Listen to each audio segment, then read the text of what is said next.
श्रीमते रामानुजाय नमः। उत्पलातके विमानं नित्य पुष्करणी सप्त புண்ணியக்ஷேத்திரங்களுளே ஒன்று, பஞ்ச கிருஷ்ணாரண்ய க்ஷேத்திரங்களுளே ஒன்றான சிறப்பு வாய்ந்த திரு கண்ணபுர தரணியாளன், கண்ணபுர நாயகன் எம்பெருமான் அந்த திவ்ய தேசத்திலிருந்து நாம் இன்று இந்த அனுபவத்தை அனுபவிக்க இருக்கின்றோம். உத்பலாதக விமானம் ஊனிலே ஆசை இல்லாதவர்கள், ஊனிலே மேலார்னு சொல்லக்கூடியதான ரிஷிகள்லாமும் தபசு பண்ணி கொண்டிருக்க, இங்கிருந்து வந்த சோழராஜா, ஆண்டு கொண்டிருந்த சோழராஜா தன்னுடைய பசிக்கு சாம கதிர்கள் போலே எழுந்தருளி இருந்த ரிஷிகள், உண்ண உணவு இல்லாமல் தபசிலே ஈடுபட்டிருந்தவர்கள், சாமக்கதிர்கள் போலே இருந்தவர்களை வெட்டி சாய்த்து அந்த சாமக்கதிர்களை நாம் உண்ணலாம் என்று பார்த்தபொழுது ரிஷிகள்லாம் தங்களை காப்பாற்ற வேண்டும், கண்ணா கண்ணா கிருஷ்ணான்னு பிரார்த்திக்க எம்பெருமான் பிரத்யக்ஷமாகி அந்த சோழராஜனுக்கும் தண்டனை கொடுத்து பின்னே ரிஷிகளுக்கு காட்சியளித்தான் என்று இந்த க்ஷேத்திரத்தினுடைய ஒரு வரலாறு. உத்பலாதக விமானம் அப்படின்னு சொன்னா மோட்சத்திலே ஆசை உடையவர்கள், இந்த ஊனிலே மாம்சத்திலே ஆசை இல்லாதவர்கள், அப்படின்னா இந்த உடம்பிலே ஆசை அற்றவர்கள், வெறுப்பு கொண்டவர்கள், மோட்சத்திலே ஆசை உடையவர்கள், எம்பெருமானிடத்திலே பிரார்த்திக்கக்கூடியவர்களுக்கு, அவனுடைய திருவடிகளை அடைந்தவர்களுக்கு மோட்சத்தை கொடுக்கக்கூடியவன். மோட்ச க்ஷேத்திரம் அப்படின்னு இந்த க்ஷேத்திரத்துக்கும் ஒரு ஏற்றம் உண்டு. நம்மாழ்வார் அதிசயமாக ஆச்சரியமாக சரணம் என்று தனதால் அடைந்தவருக்கு எல்லாம் மரணம் ஆனால் வைகுந்தம் கொடுக்கும் பிரான், அன்பருக்கு அன்பானவன் அப்படின்னு கண்ணபுரத்தை எம்பெருமானிடத்திலே ஆச்சரியமாக மங்களாசாசனம் செய்திருக்கின்றார். சரணம் என்று இவனுடைய திருவடிகளை அடைந்தவர்களுக்கு நிச்சயமாக மோட்சத்தை கொடுப்பான் எம்பிரான், எம்பெருமான் கண்ணபுர நாயகன் என்றும் அருள்மாரி 100ன்னு பிரசித்தமா சொல்லக்கூடியதான திருமங்கையாழ்வாரால் 100 பாசுரங்கள் இந்த எம்பெருமானுக்கு. நீனிலா முத்தத்து நின்னை இவள் நோக்கினாள், காணுமோ கண்ணபுரம் என்று காட்டினாள், உள்மெலிந்தாள் உருகினாள், வாய் விருவிக்கொண்டே இருக்காள், தேவருக்கும் தேவர் திருத்தக்கீர்னு சொல்றபடியெல்லாம் இந்த எம்பெருமானை அதிசயமாக மங்களாசாசனம் செய்திருக்கின்றார் திருமங்கையாழ்வார். பெரியாழ்வாராலே ஒரு பாசுரமும், நாச்சியார் அதி அற்புதமாக காட்டில் வேங்கடம் கண்ணபுரநகர் வாட்டமின்னி மகிழ்ந்துரை வாமணன் ஓட்டரா வந்து என் கை பத்தி தன்னோடும் கூட்டுமாகில் நீ கூடிடு கூடலேன்னு காட்டில் வேங்கடம்னு வேங்கடத்தையும் கண்ணபுரநகர் என்று இந்த திவ்ய தேசத்தையும் மங்களாசாசனம் செய்திருக்கின்றாள். குலசேகர ஆழ்வாராலே 10 பாசுரங்கள். ஆச்சரியமாக ராமனுக்கு தாலாட்டு பாடுவது போல இந்த எம்பெருமானுக்கும் தாலாட்டு. கண்ணபுரத்து என் கடுமணியே ஏவரி வெண்சிலையா ராகவனே தாலேலோ, தேவரையும் அசுரரையும் சிலைகளையும் செய்தவரே அரங்கநகர் துயின்றவனே ஏவரி வெண்சிலையான்னு ராமனே ராகவனே கணபுரத்து என் கருமணியே என்று தொட்டிலிட்டு ராமன் எம்பெருமானை தொட்டிலிட்டு தாலாட்டுவது போல இங்கே கணபுரத்திலே எழுந்துள்ளிருக்கும் எம்பெருமானை தொட்டிலிட்டு தாலாட்டும்படியாக தாலாட்டு பதிகம் பாடியிருக்கின்றார். இப்படி 5 ஆழ்வார்களாலே அதி அற்புதமாக மங்களாசாசனம் பண்ண பெற்ற எம்பெருமான் திவ்ய கஷேத்திரம்.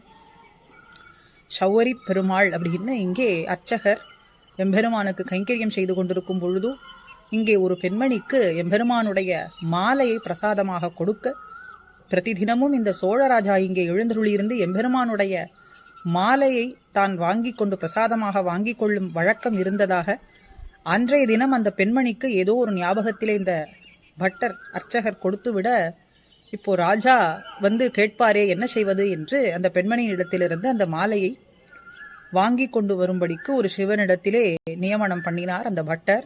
அதற்குள்ளே அந்த பெண்மணி தன்னுடைய தலையிலே சூடிக்கொண்டாள்.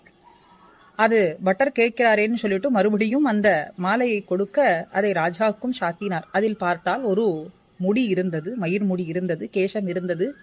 இது எப்படி இப்படி வந்ததுன்னு ராஜா கோபித்துக் கொள்ள எம்பெருமானுடைய திருவடிகளிலே பிரார்த்தித்து கொண்டு எம்பெருமானுடையது தான் அப்படின்னு சொல்லிவிட்டார்.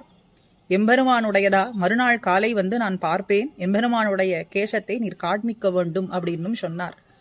எம்பெருமானிடத்திலே பிரார்த்தித்துக் கொள்ள தன் அடியாருக்காக இறங்கி மறுநாள் பார்க்கும் பொழுது அந்த கேசத்தை இழுக்க அது பிரத்யட்சமாக எம்பெருமானுடைய கேசமாகவே இருந்தது.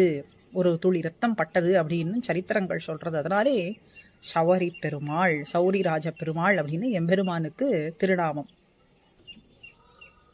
ஸ்வயம்வியக்த க்ஷேத்திரங்களிலே ஒவ்வொரு க்ஷேத்திரங்கள் திருவஷ்டாட்சரத்தினுடைய ஒவ்வொரு உருவமாக நமக்கு தென்படுகின்றது என்று பூர்வர்கள் சொல்றபடிக்கு இங்கே திருவஷ்டாட்சரத்தின் உருவமாகவே இந்த விமானம் எழுந்தருளியிருக்கின்றது என்று ஒரு தனி சிறப்பு உண்டு.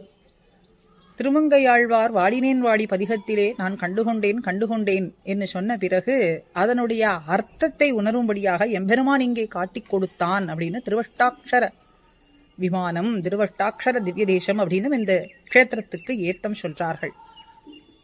திருவெட்டு எழுத்தும் கற்றது நான், எட்டெழுத்தும் கற்றது உற்றது உன் அடியாருக்கு என்று பாகவத சேஷத்துவத்தினுடைய எல்லை நிலத்தை காட்டிக் கொடுத்ததான திவ்ய தேசம் என்றும் இந்த தேசத்துக்கு ஒரு சிறப்பு, இன்னொரு சிறப்பு நாம் சொல்லலாம் படிக்கு இங்கே காட்டிக் கொடுக்கின்றார்கள். ஆக கடபுரத்து எம்பெருமானே உற்றதும் உன் அடியாருக்கே, அடியாருக்கேன்னு ஏககாரத்தில் இட்டு சொல்லும் பொழுது உன் அடியாரை தவிர நான் மற்றொருவருக்கும் ஆக மாட்டேன் அப்படின்னு இந்த அஷ்டாட்சரம் கண்டுகொண்டேன் நாராயணா நமோ நாராயணா என்னும் நாமத்தை முதல் பதிகத்திலே சொன்னவர் அந்த நாமத்தினுடைய அர்த்தத்தை நான் கண்டுகொண்டேன்னு சொல்றது இந்த கண்ணபுரத்து திவ்ய தேசத்திலே என்று நாம் எடுத்துக்கொள்ளலாம். அப்படி ஒரு அர்த்தத்தை சாதிக்கின்றார்கள். மேலும் பொதுவாக நம்முடைய வைஷ்ணவ சம்பிரதாயத்திலே மேலை வீடு கீழே வீடுன்னு இப்படி 4 திவ்ய கஷேத்திரங்களை சொல்றது வழக்கம். மேலை வீடுன்னு சொல்லும் பொழுது அது திருவரங்கம், கீழே வீடுன்னு சொல்றது கிழக்கு வீடுன்னு சொல்றது இந்த கண்ணபுரம். என்ன சிறப்புன்னா விபீஷண ஆழ்வாருக்கு எம்பெருமானினுடைய நடையழகை காண வேண்டும் என்ற ஆசையினாலே எம்பெருமானிடத்திலே பிரார்த்திக்க, நம் பெருமாளிடத்திலே பிரார்த்திக்க கீழே வீட்டிலே வந்தால் காணலாம் அப்படின்னு எம்பெருமான் சொன்னார். அதன்படிக்கு இங்கே கீழே வீடான கண்ணபுரத்திலே விபீஷணருக்கு நல்லான்னு சொல்றபடி விபீஷணருக்கு தனி சந்நிதியாக இங்கே இருக்க எம்பெருமான் ஒவ்வொரு அமாவாசை, ஒவ்வொரு மாதத்திலும் ஒவ்வொரு 2 அமாவாசை தோறும் விபீஷணருக்கு எல்லா அலங்காரமும் செய்து கொண்டு சௌரி முடியோடே தன்னுடைய நடையழகை, அதாவது கைத்தல சேவையாகவே இங்கே விபீஷணருக்கு காட்டிக் கொடுக்கிறார் அப்படின்னும் ஒரு சரித்திரம் உண்டு. முனியோதரர் அப்படின்னும் ஒரு சரித்திரம் உண்டு. முனியோதரருக்காக இங்கே முனியோதர பொங்கல் அப்படிங்கிறதும் இங்கே பிரசித்தமான பிரசாதமாக இங்கே தரப்படுகின்றது.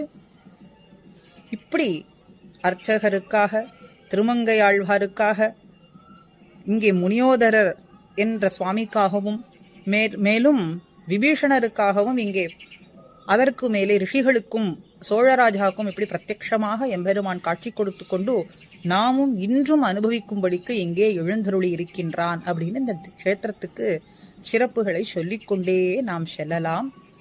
இப்படி விபீஷணருக்காக தன்னுடைய நடையழகை காட்டிக் கொடுத்த ஏவரி வெண்சிலையான் அப்படிங்கிற எம்பெருமான் ராமனுக்கும் இங்கே தனி சந்நிதியாக எம்பெருமான் எழுந்தருளி இருக்கின்றான்.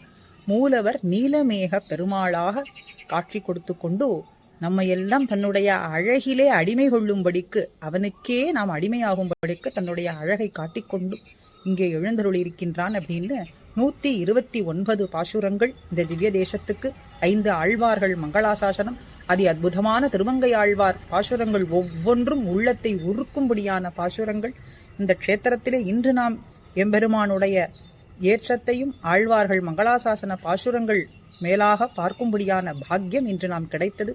அத்தனை பேருக்கும் இந்த திருக்கண்ணபுர எம்பெருமானுடைய சரணம் அடையும்படியான பாக்கியமும், அந்த சரணம் அடைந்து அவன் அருளியதான அந்த திருவஷ்டாட்சரத்தின் மகிமையை உணர்ந்து சேஷத்துவத்தினுடைய எல்லையிலே இருக்கும்படியும் அஸ்மத் ஆச்சாரியனுடைய அனுகிரகமும் எல்லோருக்கும் கிடைக்க வேண்டும் என்று அடியேன் என்று பிரார்த்தித்துக் கொள்கின்றேன். ஸ்ரீமதே ராமானுஜாய நமஹா.